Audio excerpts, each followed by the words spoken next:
I'm delighted to say we're joined now by Eddie Patterson. Eddie, I can't remember the last time Glentoran went into a major game like this where they were the clear outsiders, underdogs to face Cliftonville in the cup final. Specifically for a cup final, Logie, the last time, I can't remember the last time, but certainly there's been issues throughout this season that we've been underdogs many times, but that's testament to the situation that the club's been in at the moment.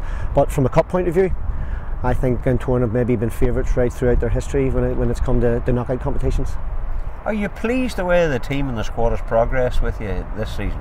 I'm delighted that everyone's been on about the what's been going on off the park, but on the park, what the boys have been doing, knuckling down, doing what they've had to do on a Tuesday and Thursday night of training, taking on board the instruction from the coaching staff.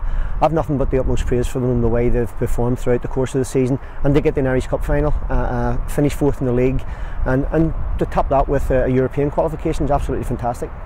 They've performed well on the park. They've also carried themselves well. They've had fairly obvious problems, financial problems, but they've knuckled down. They've always played for the shirt. You must be very proud of it. Well, I think that's something that the supporters have picked up on this season. The amount of games that we've played this year, where particularly at the Oval, we've come off we're 2 or 3 defeats, and the fans have given them standing ovations. I've never seen that in my life before, particularly a couple of games that I've come to see the Oval. There's been bickering, barracking from the stands and what have you, but what the fans are seeing this season is the fact that those guys, irrespective of what's going on off the park, are fighting for the shirt, fighting for the badge, and at the end of the day, they're playing a brand of football which is now coming back, what the supporters have been accustomed to over the last number of years, which has been missing. But for me, those kind of things, the football, the pride that the players have in the shirt, that's paramount.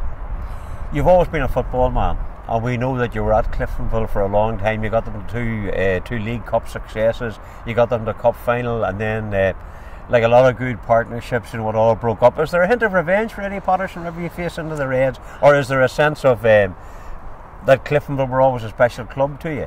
Cliftonville have always been a special club, supporter, player, coach, manager. But all good things come to an end, and that's exactly what happened. Other powers to be had other ideas of what way they wanted to go.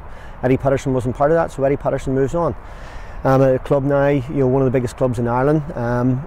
Obviously, it's a rebuilding job, and what I want to sort of do is emulate what I did at Cliftonville. And if I can get things going on that road, start getting the fans coming back through here, which will generate more money, then we can start building the type of squad that this sort of club deserves. But as I say, it's a rebuilding process. No ill feeling against Cliftonville at all whatsoever. But it's a game I'm looking forward to, and it would be great to lift the club with this great club. You must take a look at Cliftonville as well too, and being a football man, you would look in admiration. They've got some quality players and they've played great football. They've been a fantastic club this season. Absolutely, and they've been playing that type of football since I've been there. But for me, the big difference this season has been the goalkeeper and Conor Devlin. Good organiser, good shot stopper.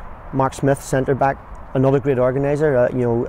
One of the things that I've noticed since I'm playing against him, he never shuts up. He's always talking to people, organising, and the two boys up front, Gormley and Boyce, who have been scoring goals for fun.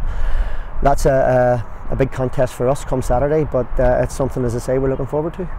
Andy Waterworth too, if those lads have been in form of Boyce and Gormley, you'd hope that he'll replicate a bit of his good form come Saturday as well for this very special day. Absolutely, and Andy still hasn't committed to the club yet. That's the big issue that we've got. But Andy's declared his hand. He wants to wait to get the cup final out of the way, and then we go back into talks again. There are many clubs interested in Andy Waterworth, and hopefully Andy will take on board some of the reasons why he's much sought after this season. The coaching staff have spent an awful lot of time with him. The style of play that we have at the moment suits Andy, and obviously we'd be delighted if Andy was to put pen to paper again. Eddie, as a football man, I've said it so many times, the league's very important, but there's something special, isn't there, about a cup final? The day, the whole buzz around it, it's just something special, isn't it? That hit home with me, Logie, with Cliftonville. It was a long time since they got their cup final when I first took them there, albeit we ended up runners-up.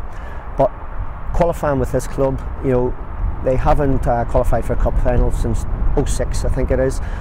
And the whole atmosphere about the place has been unbelievable. The shop's been non-stop, and in the past, the tradition with Glentoran in the Irish Cup, it's massive. I think there was one time in the 80s, early 90s, I think it was 6 finals in a row and 6 wins, and that's the kind of tradition that they have with the Irish Cup. It's been a long time since they've been in a final, and the buzz about this place has been fantastic. From a player's point of view, manager's point of view, as I say, it's all about getting suited, booted for the day, enjoying the occasion, and hopefully bringing the cup back to the Oval at the end of the day. And I suppose because I'm here and because of who we're for, we're about to say the sponsors as well.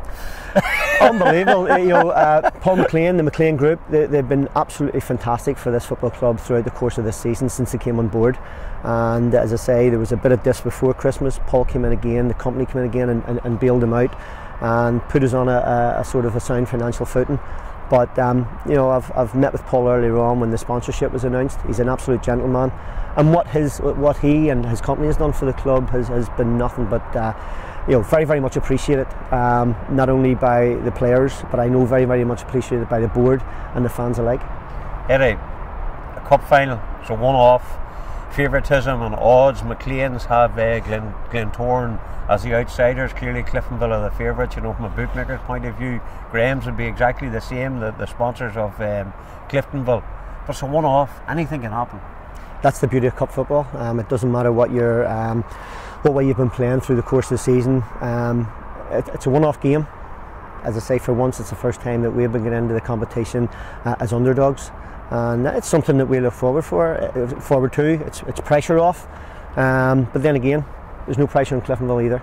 They've won the league, they've won the League Cup, and this is a wee bit of a boost for them as well, if they were to do the first time treble in their history. But it's also an opportunity for Glentoran to get their hands on a piece of silverware that's been missing for a long time, and we're looking forward to it. It's what can you say? Cliftonville against Glentoran. McLean's against Sean Graham's. A big battle all round. Battle of the books on the teams. Final question. Will you be nervous come Saturday? No, I'm going to enjoy it. I was nervous, very, very nervous. The last cup final I took Cliftonville to. I think it passed me by. This time I'm going to really just sit back, enjoy it. We've got this stage now with no matter what shouting you do from the sidelines, the players are going to put in a performance at whatever's due to them, and I'm just hoping that the preparations that we have done this week brings our players to the fore, and as I say, we can get our hands on that trophy. Eddie, thank you very much indeed. I wish you all the very best. Thank you